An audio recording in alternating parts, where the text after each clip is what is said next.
Ngayong araw nga nag-ayos tayo ng ating pong mahiwagang bakod na sinira nga po ng mahiwagang kalabaw at tinuloy pa rin natin ang ating pong pagkagabas dito sa harapan natin munting dampat. Habang meron nga po tayong bulinggit na bisita, yun lang, so huwag mga kabalbas. At sabay na rin po tayo kumuha ng ating nga pong lulutuin ngayong araw po ng maga. At siyempre bago nangyari mga kabalbas, walang intro, basta sawag ka, like, panalo, yun lang. Kapagpalang araw sa ating lahat. Habang nagluluto nga po tayo, dumaan na aking pong mahal na inaanak at yun, tinanong ko ba't hindi siya pumapasok sa eskwelahan. Yun nga, wala po siya sigurong baon, kaya yun, hindi na naman po siya pumasok ngayong pong araw. Tapos napakalayo pa po na eskwela nila, siguro mga 1 oras po nila lalakarin at wala po sa kanya siguro din maghahatid ng kanya pong tiyo. Pero nung kami po nag-aaral, yung mga maliit pa po kami, sa elementary pa po na pumapasok, habulan po talaga kami sa kalsada at wala po tayong magagawa dahil wala pa po ng service, mga sasakyan na pumapasok dito. Kung meron naman po isang jeep lamang po, dalawa, pero madaling araw pa po sila umaalis na. Kailangan mga alas 4 pa lang, nagluluto ka na ng babaonin mo sa eskwela. Ganun pong ginagawa namin noon. At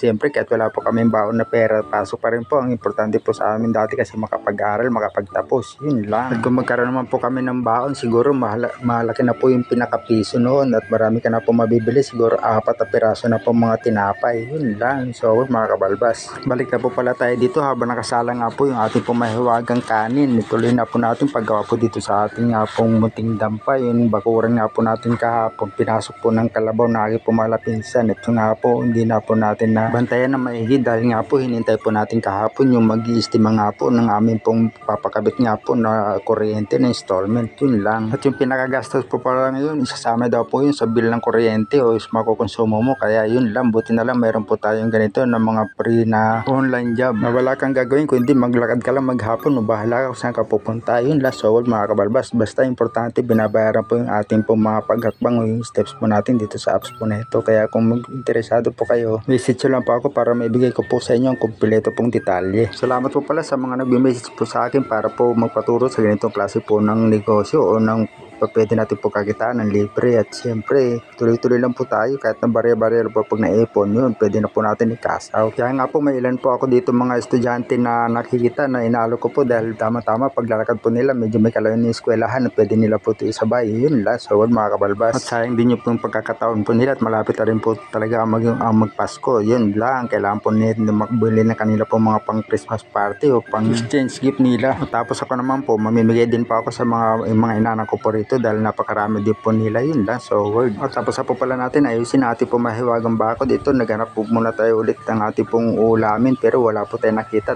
Ilaw pa po yung mahiwagan natin kamatis. At nuloy na lang po natin ang pagagamas nga po natin dito sa ating pong harapan natin mabuting dampat para pag may pumupunta po muna nagpapalo dito sa TV o na cellphone, ayun, maganda po ang kanila pong pagpasok. Yun lang. At habang nagagamas nga po ako, dumating na naman po itong aking pong munting bisita na bulinggit. Yun lang, so word. Kung ano-ano mga kinikwento, hindi ko naman maintindihan. Ha, yun lang. Ito talagang anak ni Micah at saka ni Merton. Napakabibong bata po nito, napakagaling din po sumayaw. At yun nga po, binabantayan niya po ako habang nagagamas nga po ako ng ating po mga mahiwagang damo rito sa paligid. At pagkatapos nga rin po natin maggamas, tinapon na rin po natin yung ating po mga damo. At siyempre bumalik na naman po si Mimay. Yun lang. At hindi ko po talaga maintindihan yung kanya po mga kwento. Talaga mga bata, nakakaalis po talaga ng pagod at na-stress, no, kapag meron po tayong kausap na bata kahit hindi po natin maintindihan. Yun lang. So, pagkatapos nga po natin maggamas, kumuha po tayo agad ng ating pong lulutuin ngayong ulam at siyempre ilalagay na po natin yung sa paksiw nga po ng kabuti na may saluyot na niluto po natin kagabi. May ilang minuto nga lang po, luto na po siya agad, kaya ito sandok na po tayo. At siyempre habang nag-ain po tayo ng ating pong kakainin nga po ngayon, shoutout nga po pala kina Pequeña Hilda Tagalugon from Taguig, kay Bro Joper Lloyd Gonzales Itom, Agnes Malinaw from Davao City. Maraming salamat po sa inyong pagsubaybay kay Kabalbas Vlogs TV. Sa mga hindi pa po nakapalo dyan, baka pwede po maglambing sa inyo, please share at mag-react rin po kayo dyan para nalalaman po natin kung saan po nakakaabot itong ating po mga munting video. Siyempre maraming salamat po sa inyong panonood. Ingat po palagi.